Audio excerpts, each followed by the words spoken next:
வக்ஃப் திருத்தச் சட்டத்தை திரும்பப் பெற வலியுறுத்தி தமிழகம் முழுவதும் பல்வேறு இடங்களில் மார்க்சிஸ்ட் கம்யூனிஸ்ட் கட்சியினர் ஆர்ப்பாட்டத்தில் ஈடுபட்டார்கள். அப்போது அவர்கள் ஒன்றிய பாஜக அரசுக்கு எதிராக கண்டன முழக்கம் எழுப்பினர்.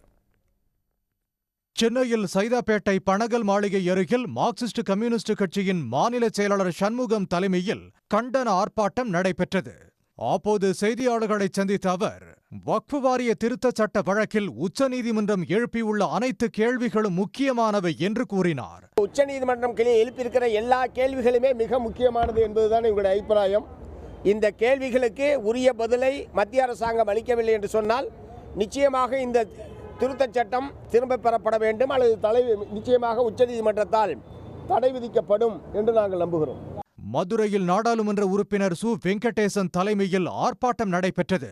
அப்போது ஒன்றிய அரசை கண்டித்து முழக்கம் எழுப்பினர். இன்றைக்கு இஸ்லாமியர்கள், நாளைக்கு கிறிஸ்துவ நிறுவனங்களினுடைய சொத்துக்கள், அதற்கடுத்து பிற்படுத்தப்பட்டவர்கள், பட்டியல் சமூகத்தினர், பழங்குடியினர் என்று அனைவருடைய சொத்துக்களையும் சூறையாடுகிற பாஜகவினுடைய இந்த அரசியலினுடைய மிக அபாயகரமான துவக்கம்தான் வக்ஃப் வாரிய திருத்தச் சட்டம்.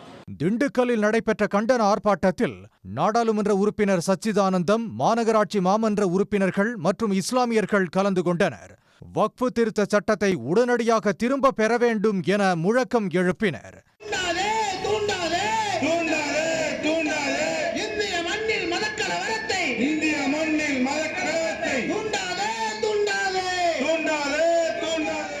இதேபோல் கள்ளக்குறிச்சி, விருத்தாச்சலம், புதுக்கோட்டை, தூத்துக்குடி, ஜெயங்கொண்டம், வந்தவாசி, மயிலாடுதுறை உள்ளிட்ட இடங்களில் கண்டன ஆர்ப்பாட்டம் நடைபெற்றது. உடனுக்குடன் செய்திகளை தெரிந்து கொள்ள சன் நியூஸ் பெல் ஐகானை கிளிக் பண்ணுங்க.